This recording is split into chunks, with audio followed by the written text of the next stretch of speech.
اعوذ باللہ من الشیطان الرجیم بسم اللہ الرحمن الرحیم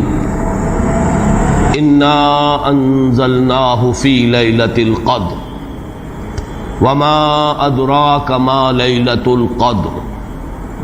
لیلۃ القدر خیر من الف شہر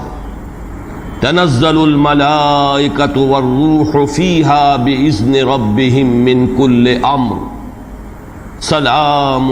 ہی حتی مطلع الفجر۔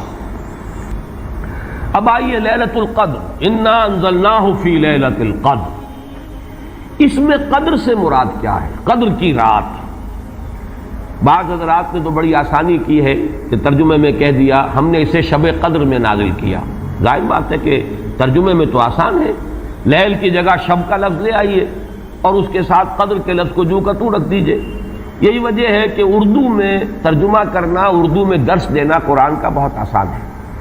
لیکن کوئی ایسی اجنبی زبان ہو کہ جس کے الفاظ سرے سے مناسبت نہ رکھتے ہوں عربی زبان کے الفاظ کے ساتھ، وہاں بہت مشکل ہو جاتا ہے۔ اب اگر آپ انگریزی میں ٹرانسلیٹ کریں گے اس کو تو آپ کو کوئی مفہوم معین کرنا پڑے گا، کوئی ایک لفظ سلیکٹ کرنا پڑے گا۔ آپ قدر کے لفظ کو تو وہاں پر ریٹین نہیں کر سکتے، تو بہت مشکل ہو جائے گا ان زبانوں میں، چونکہ ہماری زبان جو ہے اس میں تو اکثر و بیشتر اصطلاحات جو ہیں وہ تو قرآن مجید کی جوں کی تو منتقل ہو گئی۔ تقویٰ کا لفظ ہے تو جوں کا تو ہے، ایمان کا لفظ ہے تو جوں کا تو ہے۔ اس اعتبار سے اردو میں ترجمہ یا اردو میں درس قرآن دینا بہت آسان ہے، لیکن کسی اور زبان میں کہ جس کا کوئی بھی ربط نہ ہو اردو کے ساتھ، عربی کے ساتھ، فارسی کے ساتھ، بہت مشکل ہے۔ اس قدر سے مراد کیا ہے؟ اس کے ضمن میں تین آراء ہیں کہ جو ملتی ہیں، دو بہت مشہور ہیں، تیسری ذرا ایک شاذ رائے ہے، لیکن یہ کہ بہرحال وہ بھی میں چاہتا ہوں کہ آپ کے علم میں آ جائے۔ قدر سے مراد ایک تو یہ ہے کہ یہ تقدیر الامور، یہ رات وہ ہے کہ جس میں ایک سال کے لیے مقادیر اور تقدیروں کا تعین ہو جاتا ہے۔ اگرچہ ایک لفظ میں نے استعمال غلط کر دیا اس جملے میں، تعین تو وہ ہو چکا ہے ازل میں، اللہ تعالیٰ کے علم ازلی میں تو وہ چیزیں پہلے سے موجود ہیں۔ کب کس وقت کس شے کو ظہور پذیر ہونا ہے، کب کس وقت کس جگہ کون سا واقعہ ظاہر ہوگا، لیکن یہ ہے کہ وہ تو اللہ کا علم قدیم ہے، علم کی حد تک وہ علم قدیم ہے، وہ تو ہمیشہ سے شے جو ہے موجود ہے اللہ کے علم قدیم میں۔ لیکن یہ کہ ہر سال کا معلوم ہوتا ہے کہ جیسے ہمارے ہاں ایک مفہوم ہے، بجٹ سیشن ہے، سال بسال کچھ چیزیں معین کی جاتی ہیں، اس اعتبار سے ہر سال یہ ایک شب آتی ہے کہ جس میں اس سال سے متعلق امور فرشتوں کے حوالے کر دیے جاتے ہیں۔ اس اصل جو ہے ام الکتاب سے یوں سمجھ لیجئے، ام الکتاب اب یہاں میں لفظ استعمال کر رہا ہوں، اللہ تعالیٰ کا علم قدیم، اللہ تعالیٰ کے علم قدیم میں جو چیزیں معین ہیں، جو آنے والے سال کے لیے جو حالات، حوادث، واقعات جو بھی ظہور پذیر ہونے ہیں، ان کے بارے میں اللہ کے جن فیصلوں کی تنفیذ ہونی ہے وہ حوالے کر دی جاتی ہیں فرشتوں کے کہ وہ ان کو تنفیذ کریں۔ یہ گویا کہ تقدیر کی رات ہے لیلۃ القدر، یعنی وہ رات جس میں تقدیر الامور، تمام معاملات جو ہیں ان کا معاملہ طے کر دیا جاتا ہے، اور اس کی تائید ہوتی ہے وہ سورہ دخان کی آیت سے فیہا یفرق کل امر حکیم، اور اس آیت میں جو لفظ آیا وہ بہت پیارا آیا، یفرق، اس رات میں ہر بات جو پختہ ہے وہ جدا کر دی جاتی ہے۔ فرق کے معنی جدا کرنا، فرق علیحدہ کر دینا، فرق کے معنی ہے کسی شے کے ٹکڑے کر دینا، وہ فرق ہوگا۔ فرقوا دینہم، انہوں نے اپنے دین کے ٹکڑے کر دیے۔ کسی شے کو، کسی جز کو کل سے جدا کرنا، یہ فرق ہوگا۔ تو معلوم ہوا فیہا یفرق کل امر حکیم۔ میں آج سوچ رہا تھا تو انگریزی کا ایک لفظ بہترین ذہن میں آیا، ایشو ہو جانا، ایک شے ایشو کر دی جاتی۔ اب یہ آرڈرز ایشو ہو گئے،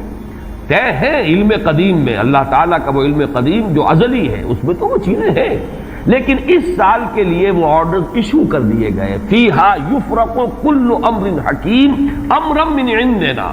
ہمارے پاس سے ان معاملات کا معاملہ جو ہے فیصلہ ہوتا ہے، کوئی اور طاقت نہیں ہے فیصلہ کرنے والی، وہ فیصلے ہمارے ہی ہیں، ہمارے ہی پاس سے وہ فیصلے جو ہیں صادر ہوتے ہیں۔ لیکن یہ کہ اس شب میں لیلہ مبارکہ اسے کہا گیا، انا انزلناہ فی لیلۃ مبارکۃ انا کنا منذرین فیہا یفرق کل امر حکیم امرا من عندنا انا کنا مرسلین، وہ ہمارے پاس سے وہ فیصلے جو ہیں وہ صادر ہو کر اور حوالے کر دیے جاتے ہیں، گویا کہ آپ جیسے کہتے ہیں آرڈر ایشو ہو گئے، آپ کے تبادلے کے یا آپ کی ترقی کا جو حکم ہے ایشو ہو گیا. تو یہ گویا کہ یہ 1 سال کا معاملہ. اور اس کے ساتھ ہی نوٹ کر لیجئے قرآن حکیم میں معلوم ہوتا ہے کہ اللہ تعالیٰ کے ہاں سے یہ فیصلے جو ہیں قضاء و قدر کے اور جو بھی اللہ کے احکام ہیں ان کی تنفیذ تدبیر امر اس کے لیے بھی کئی لیولز معین ہیں. چنانچہ سورہ سجدہ میں جو فرمایا گیا ہے وہ تو یہ ہے کہ 1000 سال کا معاملہ طے ہو جاتا ہے. یدبر الامر من السماء الى الارض ثم يعرج الیہ فی یوم کان مقدارہ 1000 سنۃ مما تعدون. تمہاری تعداد اور تمہاری گنتی اور تمہارے حساب اور تمہاری تقویم سے جو 1000 سال بنتے ہیں اللہ تعالیٰ کی تدبیر امر اس کے حساب سے ہوتی ہے. اور پھر اس کی تکمیل کے بعد پھر ملائکہ جو ہے اس کی جو رپورٹ ہے وہ لے کر اللہ تعالیٰ کے حضور میں حاضر ہوتے ہیں.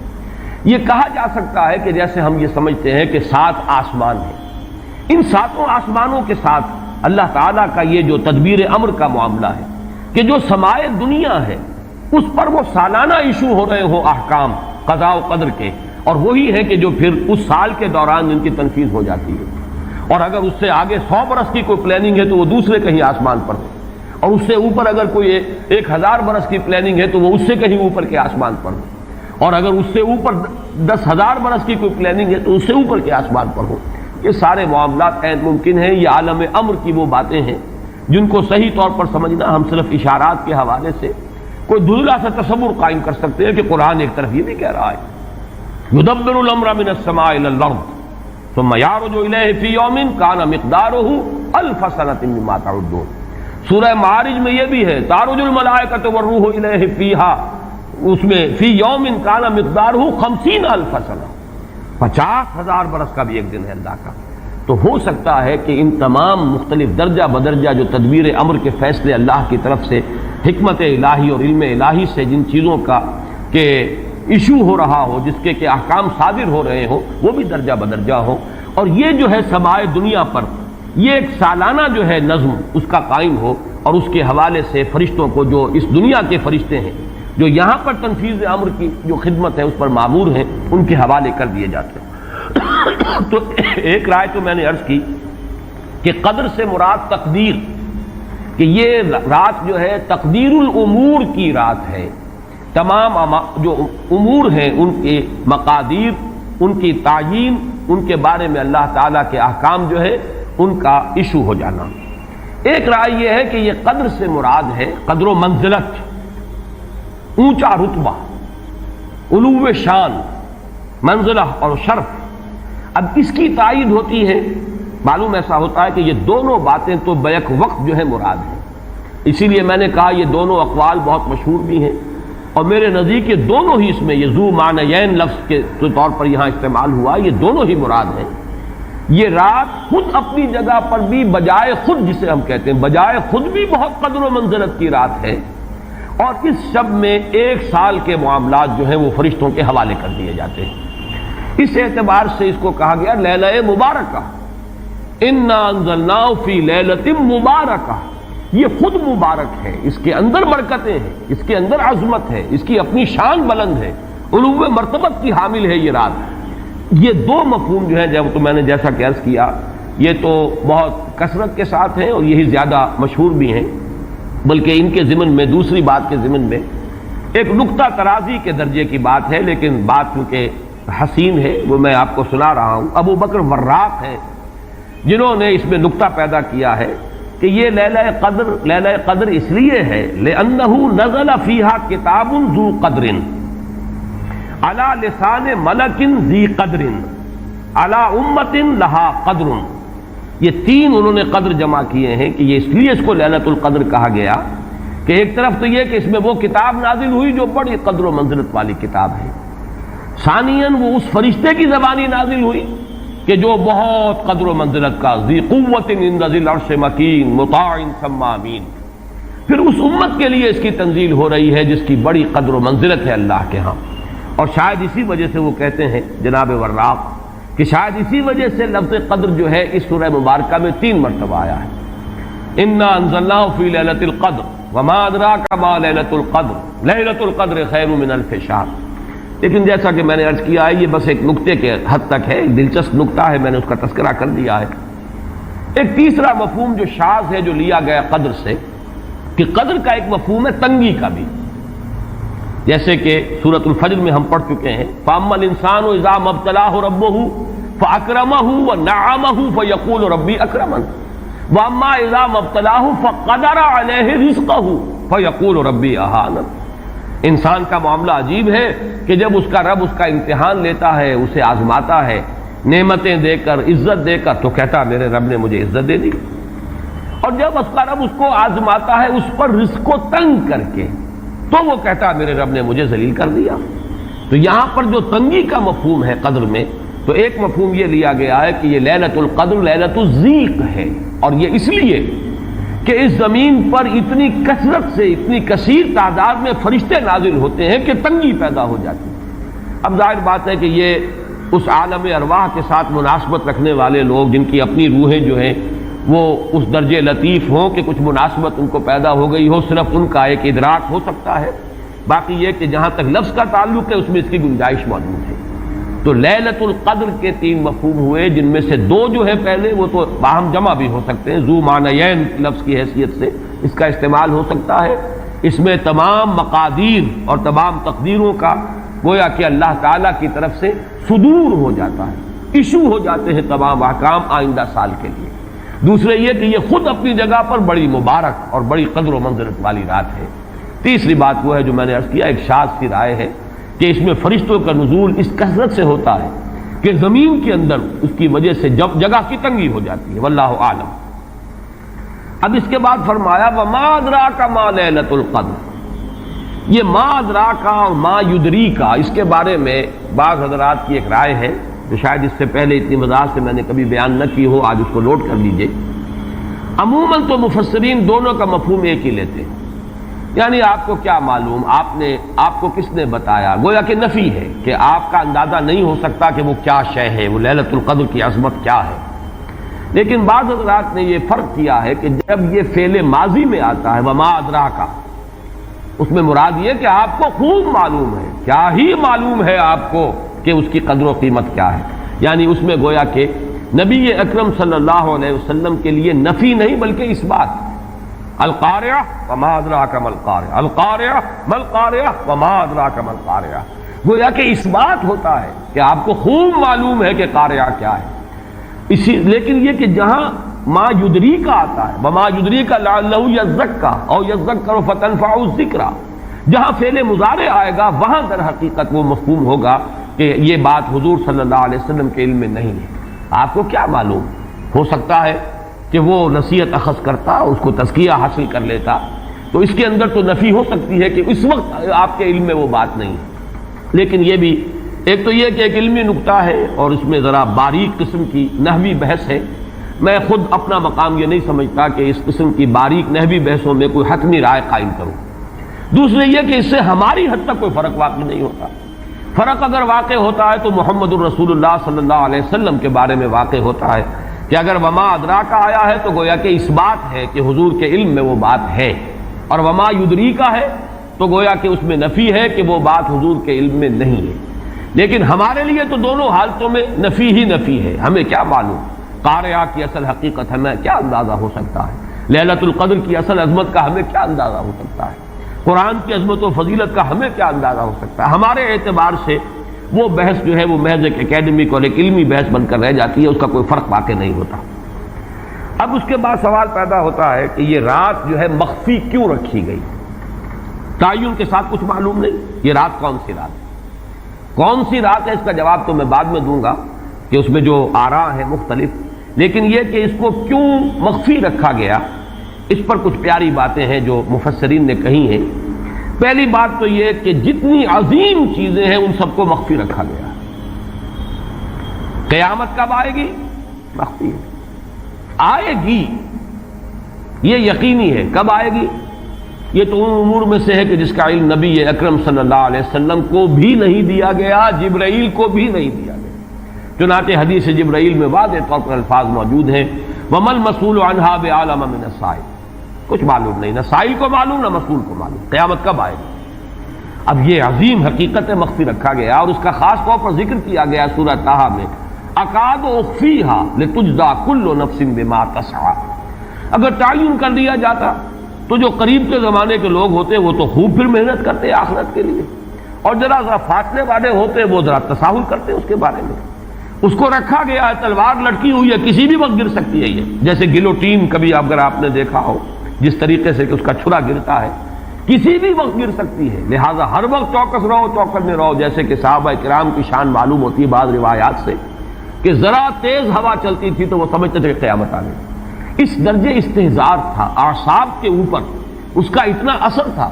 کہ ذرا تیز جھکڑ چلا اور انہوں نے سمجھا قیامت آ گئی۔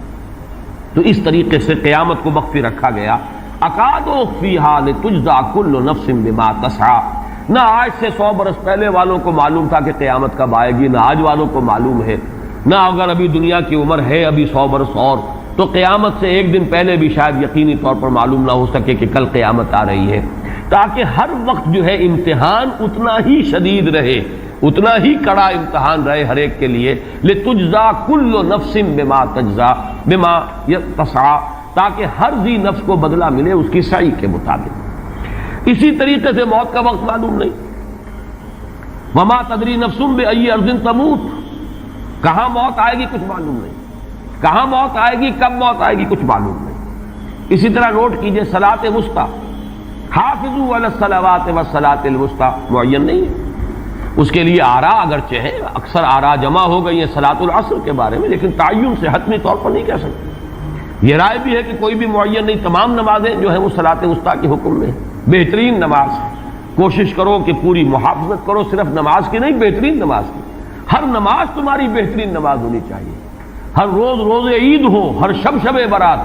اگر اللہ تعالیٰ کے ساتھ کوئی قلبی ربط ہے تو ہر دن جو گزر رہا ہے وہ روز عید ہے، اور ہر شب جو گزر رہی ہے وہ شب برات ہے۔ لیکن اگر وہ کہ انسان کو غفلت ان کے قلب پر طاری ہے تو وہ عید کا دن بھی اس کے لیے ایک عام دن ہے،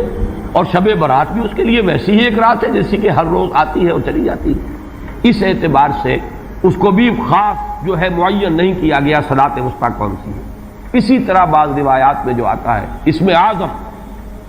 اللہ کا ایک نام ایسا ہے کہ اس کے واسطے سے اللہ سے جو بات مانگی جائے وہ رد نہیں ہو، لیکن وہ کون سا نہیں بتایا گیا۔ اقوال ہیں، اندازے ہیں،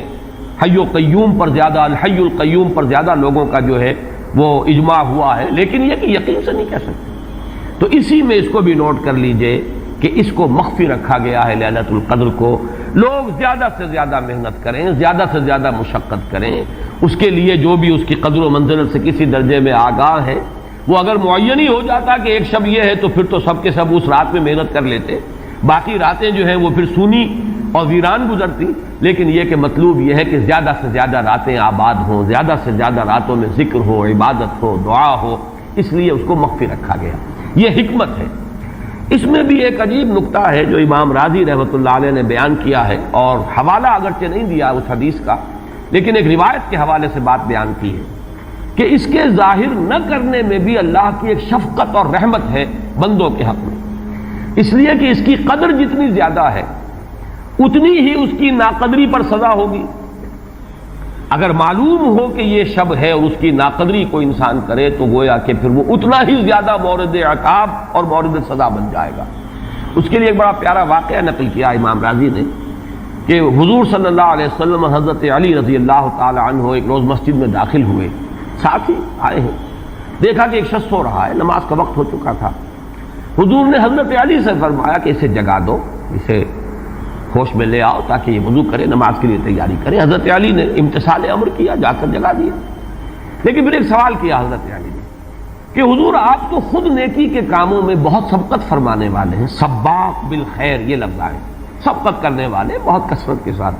تو آپ نے یہ جو ہے یہ کام خود کیوں نہیں فرمایا اور مجھے کیوں اس کے لیے آپ نے حکم دیا؟ آپ خود بھی اسے جگا سکتے تھے۔ آپ نے فرمایا کہ تم اس کی حکمت کو سمجھ لو،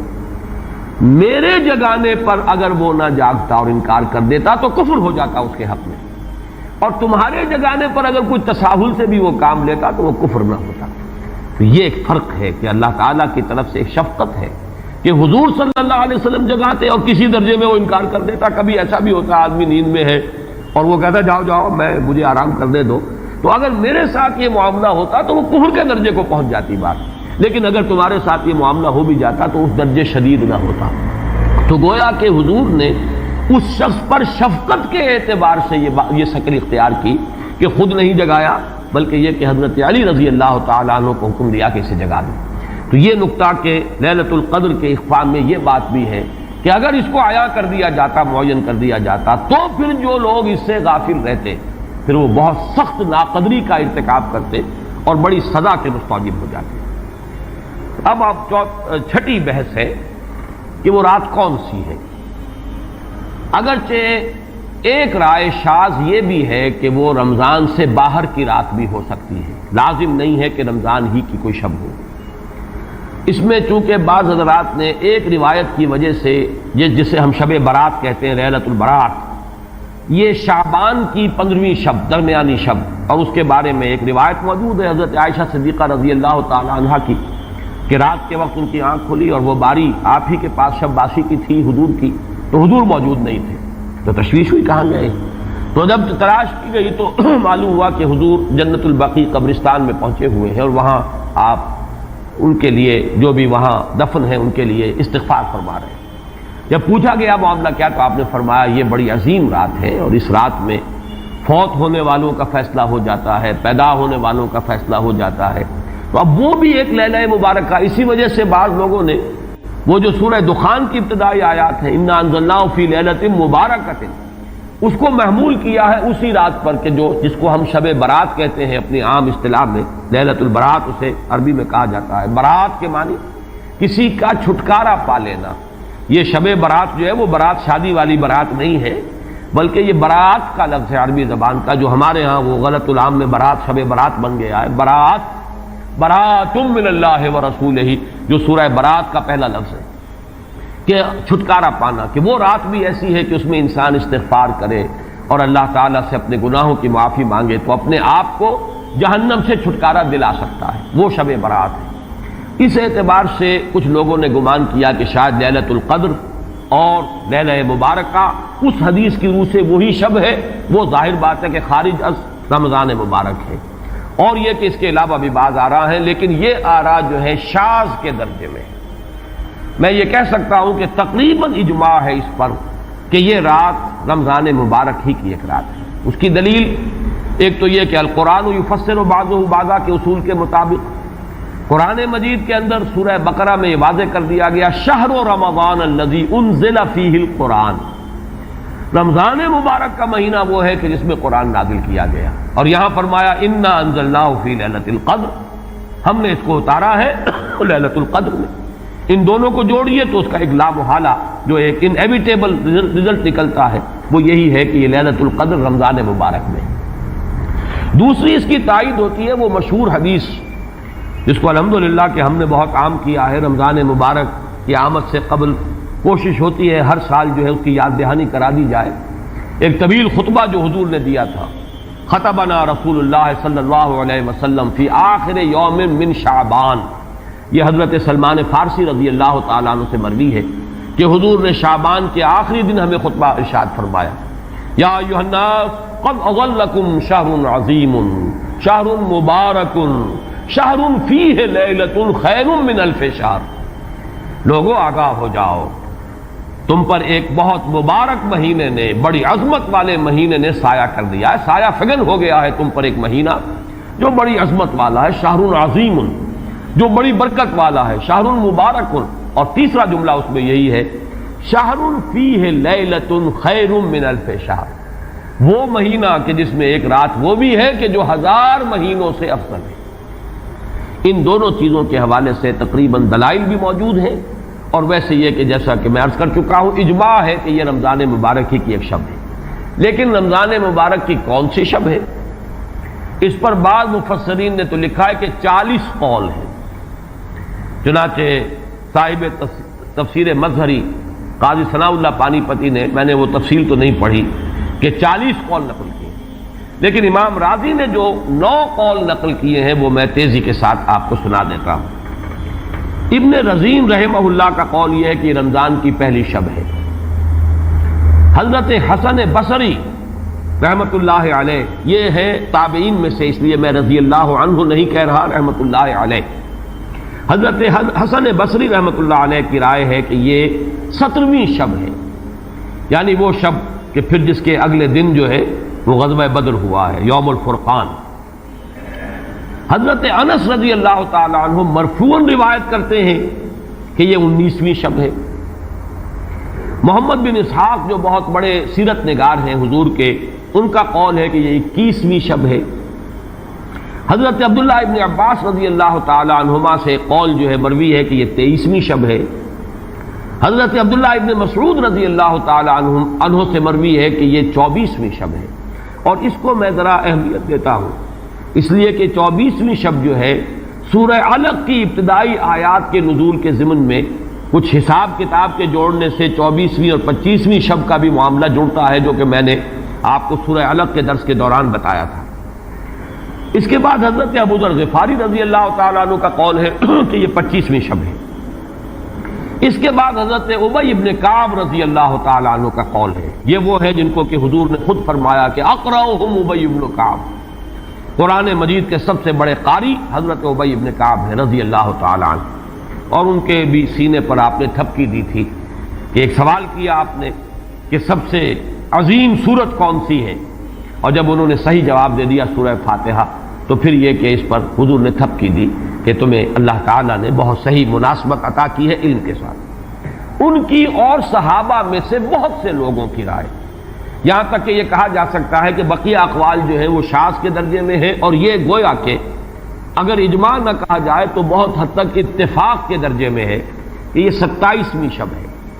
اور اس 27ویں شب کے ضمن میں حضرت عبداللہ ابن عباس سے ایک روایت میں پہلے آپ کو بتا چکا ہوں کہ 23ویں شب، لیکن 27ویں شب کے ضمن میں جو مختلف روایات حضرت عبداللہ ابن عباس رضی اللہ تعالی عنہما سے مروی ہیں، ان میں بھی کچھ لطیف نکات ہیں، وہ میں بعد میں بیان کروں گا۔ اس کے بعد ایک شاذ قول اور بھی ہے کہ یہ 29ویں شب ہے، تو یہ گویا کہ 9 ہے اقوال، جن میں سے بعض جلیل القدر صحابہ کے ہیں، عبداللہ ابن مسعود، ابو ذر غفاری، ابن عباس، ابی ابن کعب، لیکن یہ ہے کہ سب سے زیادہ جو اتفاق اگر اجماع نہ کہا جائے تو 27ویں شب پر ہے۔ اس 27ویں شب کے بارے میں حضرت عبداللہ ابن عباس نے 3 نکتے بیان کیے۔ ایک نکتہ تو یہ ہے کہ یہ پوری سورہ مبارکہ جو ہے سورۃ القدر، اس میں 30 الفاظ ہیں، اور ان 30 الفاظ میں سے 27واں لفظ ہے ہیا حتی مطلع الفجر، یہ 27واں ہے۔ اس کے اعتبار سے گویا کہ انہوں نے ایک ربط قائم کیا ہے کہ یہ 27ویں شب ہے۔ ایک بات انہوں نے یہ کہی ہے کہ اللہ تعالیٰ کو وطر محبوب ہے، اللہ وطر و یحب الوطر، اللہ خود بھی اکیلا ہے اور وطر کو پسند کرتا ہے۔ پھر یہ کہ وطر جو ہے اب رمضان مبارک کے اندر اگر وہ وطر شمار کیے جائیں گے تو 14-15 وطر بن جائیں گے، لیکن اس میں چونکہ آخری عشرے کے بارے میں بہت سی روایات جو ہیں ان کا تقریباً اجماع ہو جاتا ہے کہ آخری عشرے میں، تو آخری عشرے میں بھی 5 وطر آئیں گے، 21ویں، 23ویں، 25ویں، 27ویں، 29ویں۔ لیکن حضرت عبداللہ ابن عباس کہتے ہیں کہ 7 کا ہندسہ اللہ تعالیٰ کو بہت پسند ہے، اور بہت سی چیزیں جو ہیں عالم تکوینی میں بھی اور عالم تشریعی میں بھی بہت سی چیزیں وہ ہیں کہ جو 7 کے ہندسے کے ساتھ وابستہ ہیں۔ 7 آسمان ہیں، 7 زمینیں ہیں، ہفتے کے 7 دن ہیں، طواف کے 7 شوط ہیں، سعی بین صفا والمروہ وہ بھی 7 مرتبہ ہے، ادھر سے ادھر، ادھر سے ادھر 7۔ اسی طریقے سے سجدے کے اعضاء بھی 7 ہیں، تو اس سے انہوں نے پہلے وطر اور وطر کے بعد 7 کا ہندسہ، رمضان کے آخری عشرے کی وطر راتیں اور ان میں 7ویں رات یعنی 27ویں شب، وہ اپنے اس حساب کتاب سے بھی۔ اور جب انہوں نے یہ بات بیان کی تو حضرت عمر رضی اللہ تعالی عنہ نے ان کی تحسین کی ہے۔ آخری بات اور بھی کہی گئی ہے کہ لیلۃ القدر جو ہے اس کے اندر حروف کو اگر شمار کیا جائے تو 9 بنتے ہیں، اور یہ لیلۃ القدر اس سورہ مبارکہ میں 3 مرتبہ آیا ہے۔ انا انزلناہ فی لیلۃ القدر وما ادراک ما لیلۃ القدر لیلۃ القدر خیر من الف شہر۔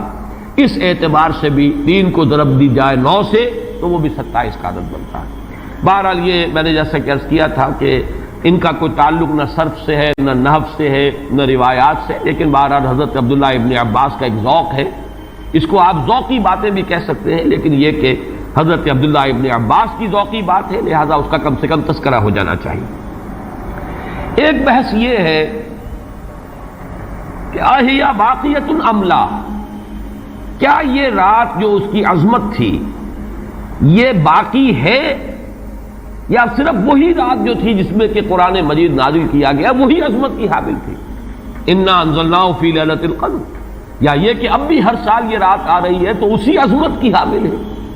اسی قدر و منزلت کی، اسی برکت کی حامل ہے؟ اس پر بھی تقریباً ایک اجماع ہے کہ یہ لیلۃ القدر باقی ہے، ہر سال آتی ہے۔ اس کے ضمن میں بلکہ میں چاہتا ہوں کہ اپنے قول کی تصحیح کر دوں کہ میں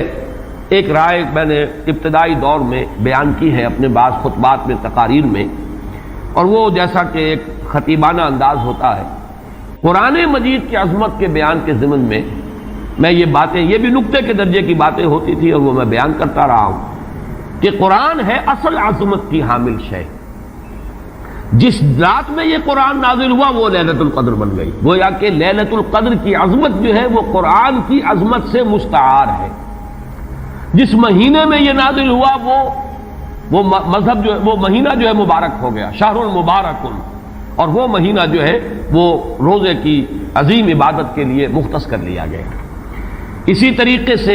جو دن اس کی تعلیم کے لیے خاص کیا گیا، جو جمعے کا دن جو ہے وہ در حقیقت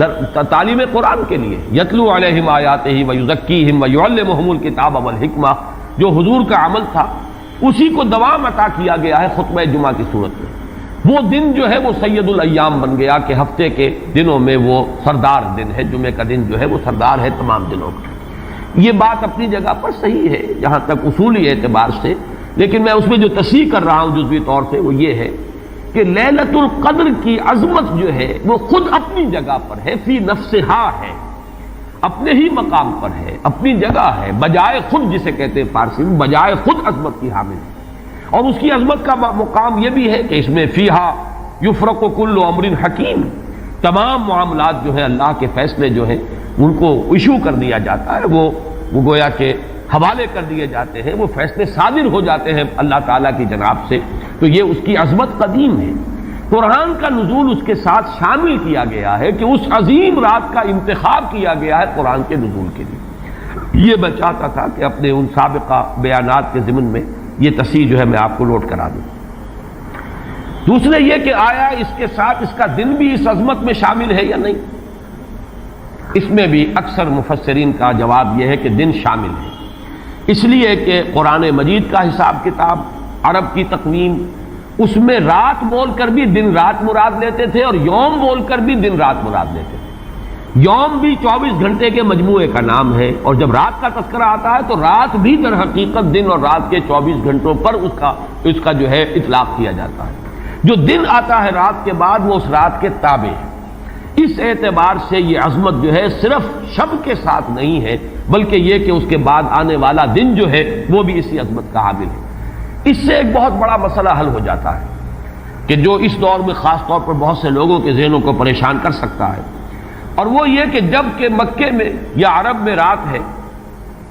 تو امریکہ میں وہ دن ہے۔ وہ دن، یا اگر وہ رات آئے گی تو ابھی اس کے کچھ 12 گھنٹے کے بعد وہاں پر رات آئے گی۔ اس اعتبار سے دن جو ہے وہ بھی جب شامل ہو گیا اس کے ساتھ تو معلوم ہوا کہ کرۂ ارضی کا کوئی حصہ بھی، کوئی نقطہ بھی اس برکت اور اس قدر و منزلت سے محروم نہیں رہے گا، اس لیے کہ دن کے رات کے ساتھ وہ دن جو ہے طبعاً شامل ہے۔ اب آئیے کہ یہ خیر من الف شہر، اس سے کیا مراد ہے؟ دو باتیں تو اس میں بالکل واضح ہیں۔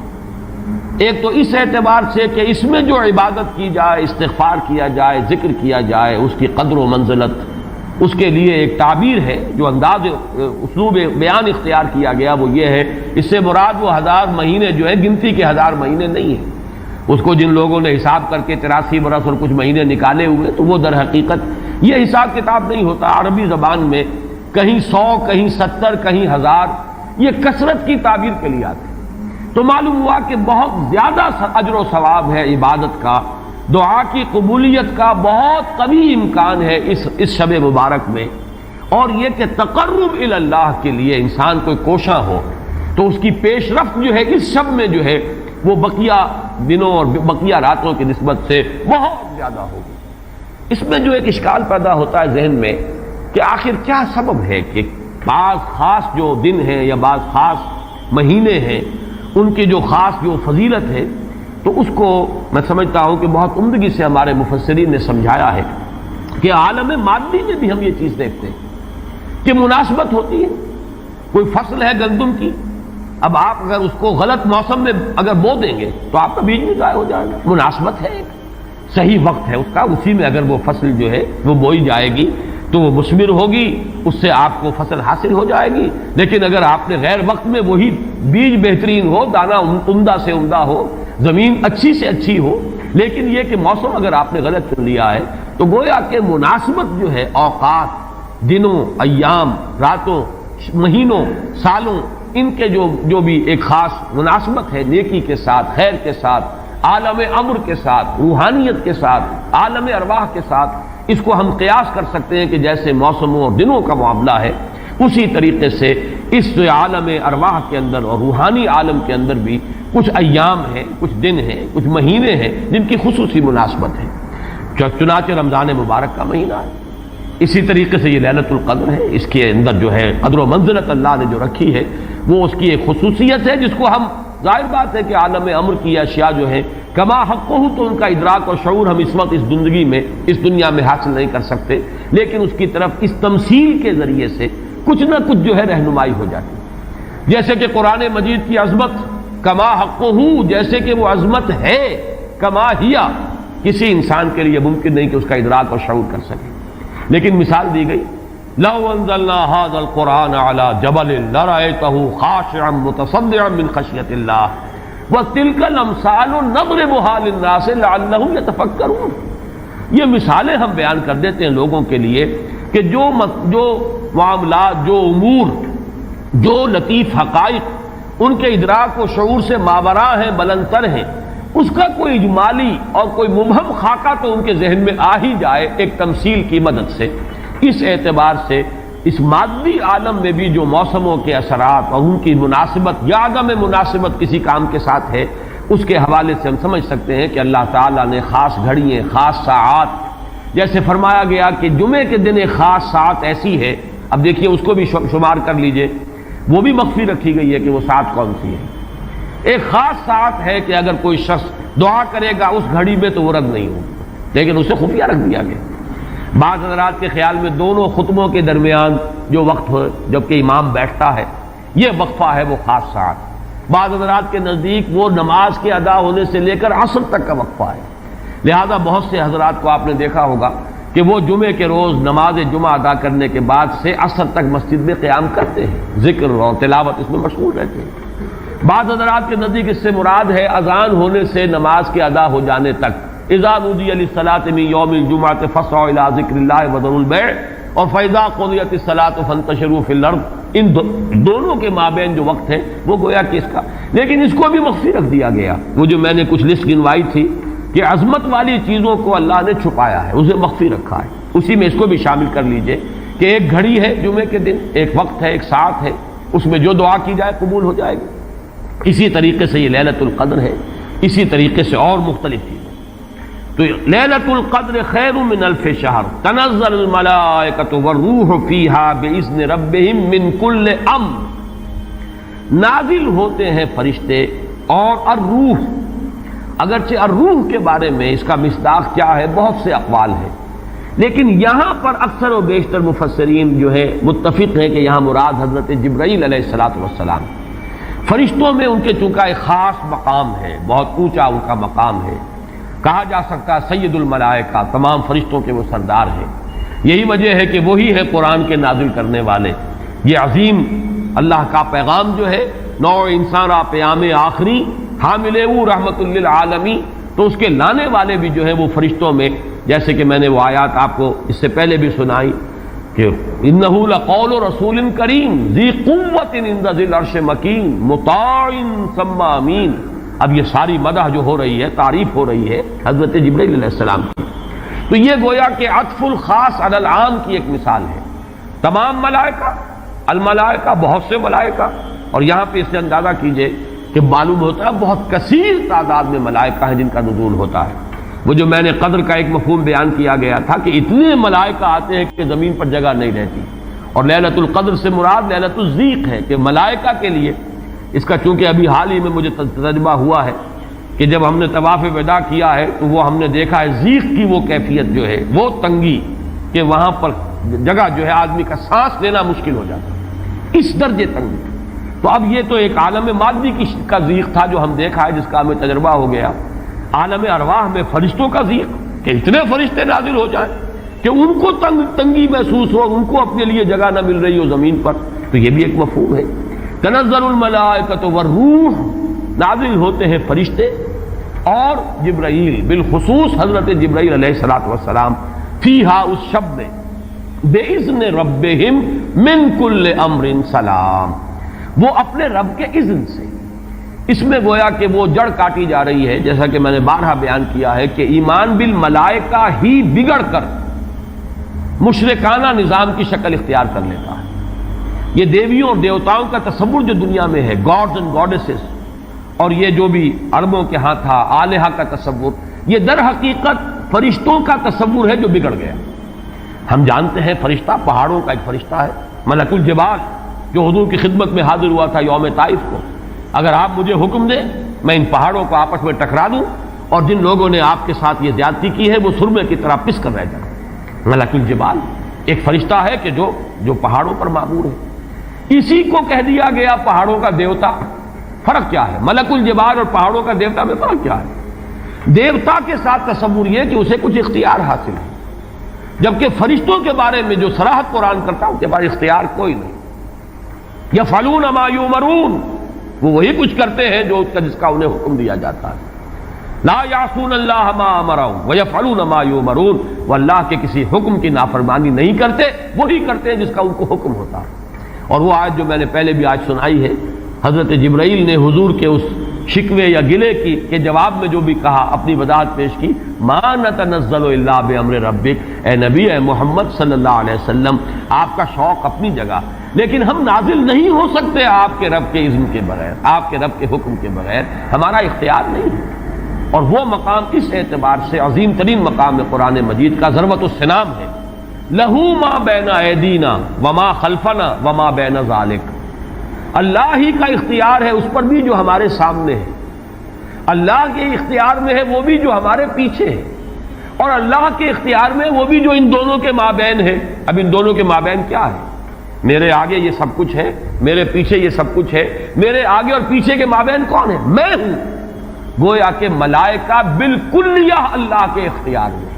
ان کا کوئی اختیار جو ہے اپنا نہیں ہے، اگرچہ بہت ملائکہ مقربین ہے، مقام بہت بلند ہے، نوری مخلوق ہے۔ چنانچہ مسلم شریف میں حضرت عائشہ صدیقہ رضی اللہ تعالیٰ عنہا سے روایت موجود ہے کہ اللہ نے فرشتوں کو نور سے پیدا کیا،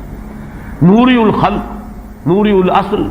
پھر یہ کہ مقربین، اللہ کے بہت قریب قرب رکھنے والے، لیکن اختیار نہیں، جو حکم ملتا ہے۔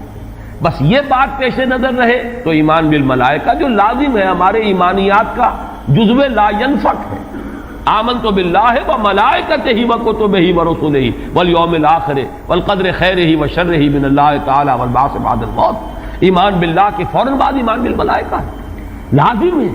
لیکن یہ کہ ذرا سا دیکھیے بال برابر ادھر سے ادھر ہو جانے سے وہ جو ہے کہ رفتم کے خارج پاکشم محمل نہا شد از نظر،